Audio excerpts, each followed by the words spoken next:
Repito, então o que seria orçar a receita e fixar as despesas? Evidentemente que tratando de órgão público, ele que tem que ter uma projeção do que ele vai arrecadar para poder ter esta mesma projeção em que ele vai investir.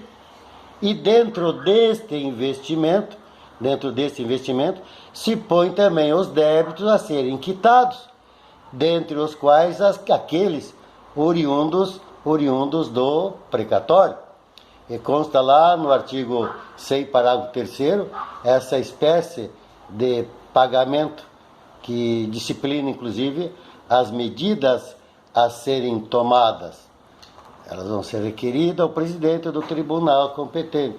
E se não ocorrer o pagamento, que deve ser na ordem sequencial de antiguidade, se ele não o fizer, a parte credora vai requerer ao juiz o sequestro daqueles valores para adimplir a obrigação. Ou então postular ao Procurador-Geral da República, se o débito for da União, ou ao Procurador-Geral da Justiça, se o débito for do Estado, ou o Procurador do município, no caso do Estado e municípios, para que faça a intervenção, seja no governo estadual, seja no governo federal, seja no governo municipal, retirando o administrador porque não cumpriu com as normas do direito administrativo. Há também uma modalidade muito interessante, denominada de requisição de pequenos valores. Neste caso, nessa hipótese, dispensa-se as exigências do precatório, ou seja, de encaminhar até julho de um exercício, para, se possível, receber até o final do exercício seguinte, o que não ocorre porque os débitos dos entes públicos são elevados demais e eles não têm capacidade para pagamento. Mas esse RPV dispensa. Quando ele dispensa? Quando este crédito, segundo a Lei 10.219 de 2001, lá no seu artigo 17, com relação à União, se este crédito for de até o equivalente a 60 salários mínimos.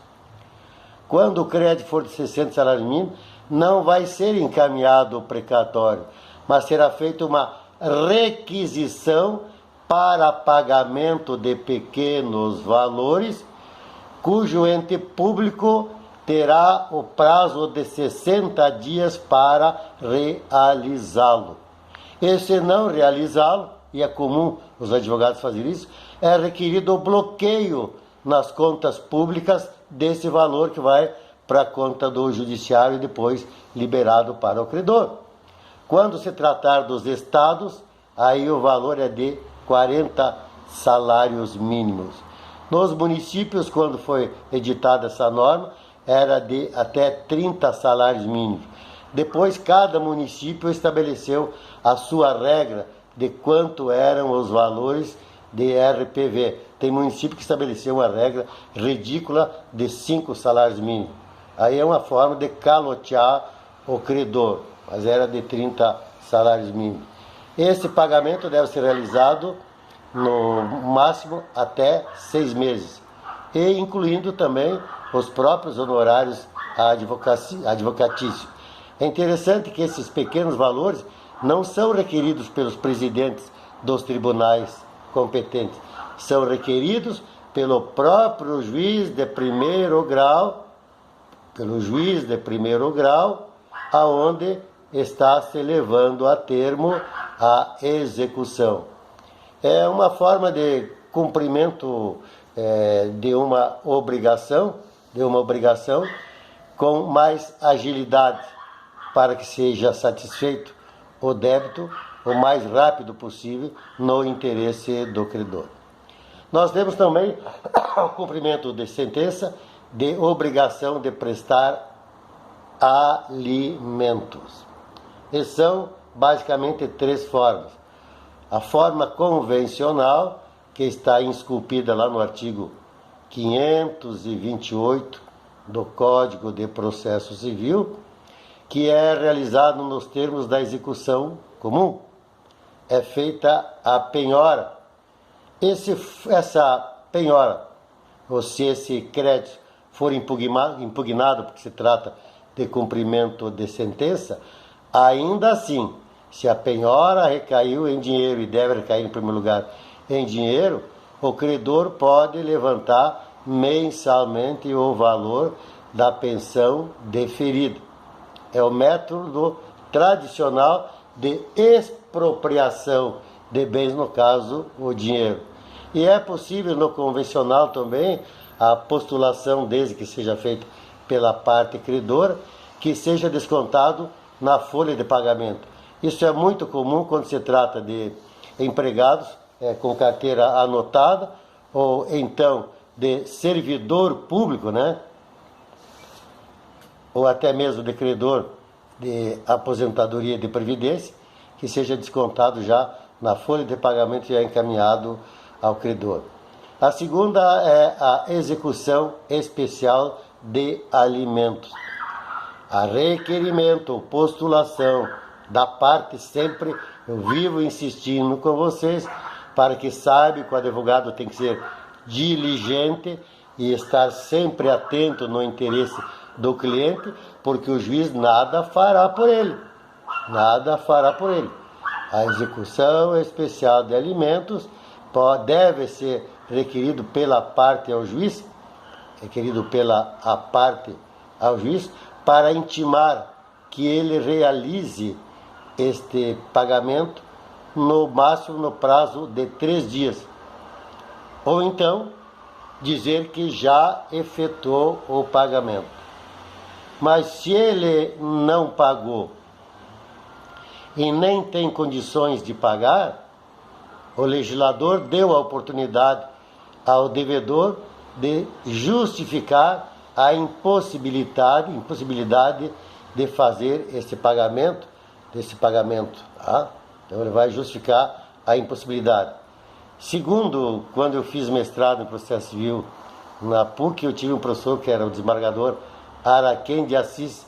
Ele disse que os juízes, via de regra, não aceitam justificativa quando não for muito plausível. Mas, segundo ele, o texto era bem claro, dizendo que paga ou justifica. Se justificou, não tem que prender. Se ele não justificou e nem pagou, aí sim. Mas ele justificando que não pode, o legislador não disse. Tem que justificar dizendo que não pode, por isso e por isso e por isso. Pediu apenas para justificar.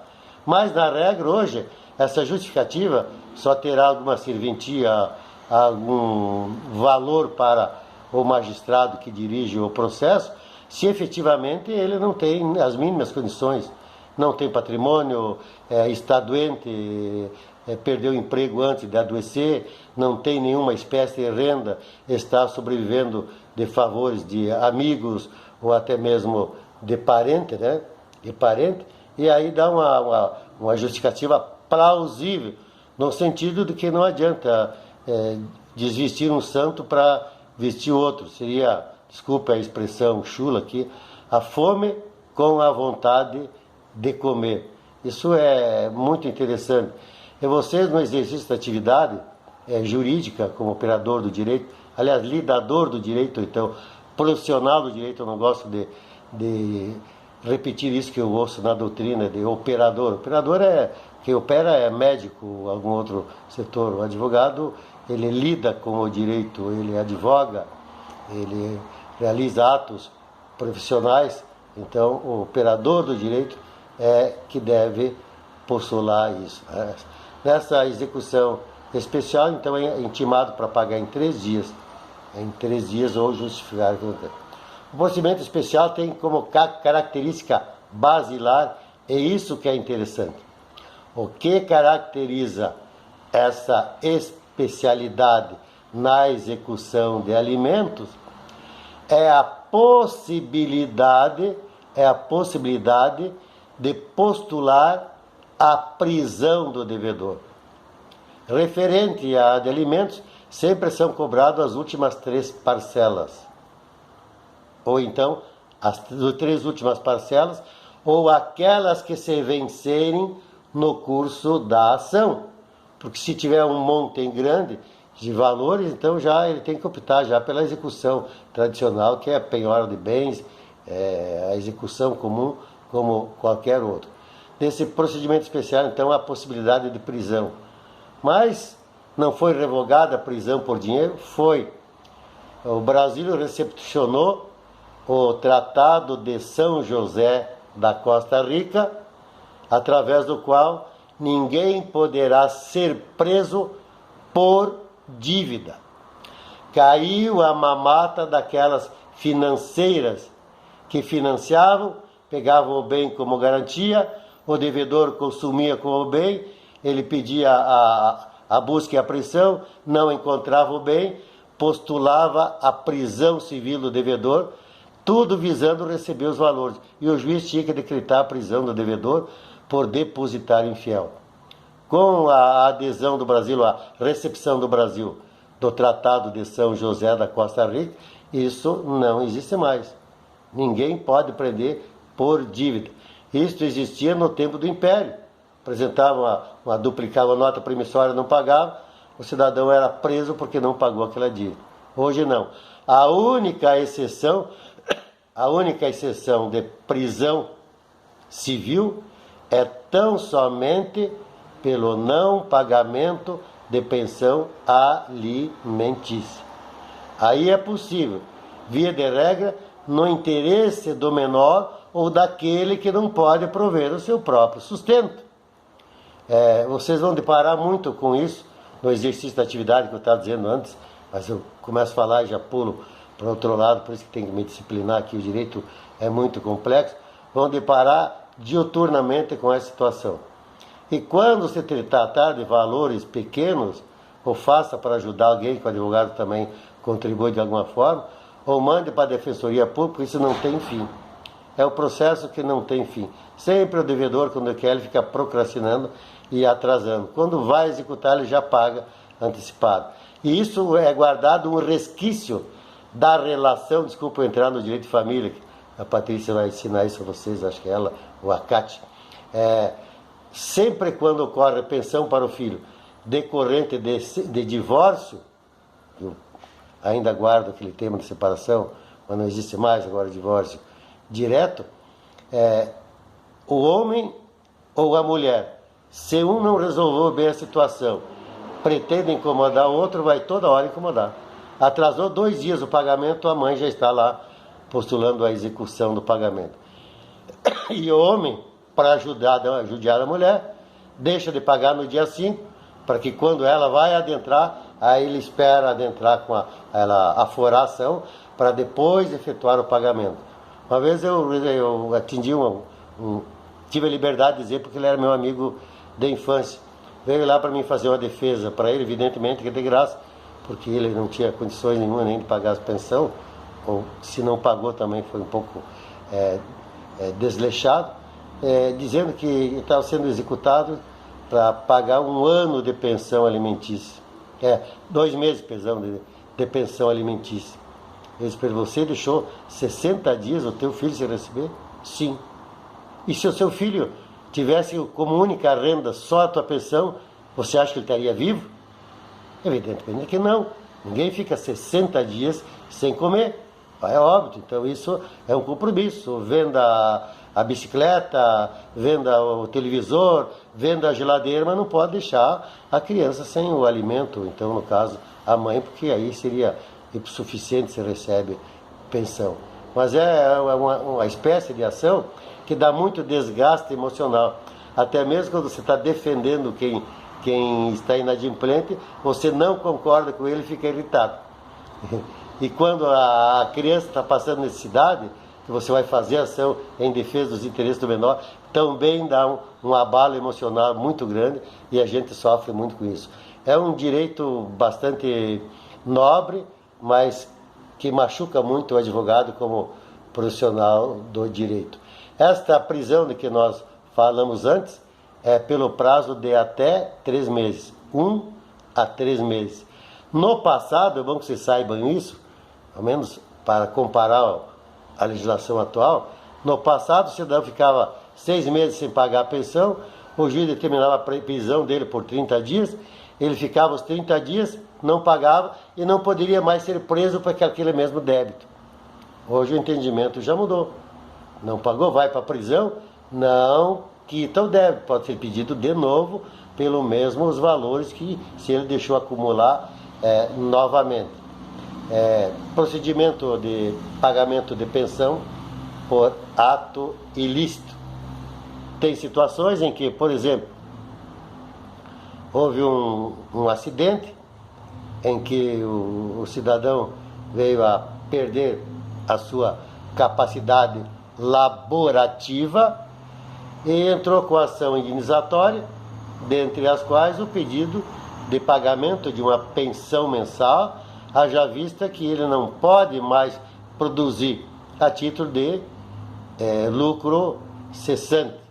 E o juiz então defere pagamento de pensão alimentícia, digamos que no valor de R$1.000, que é o que percebia o cidadão naquela época, né?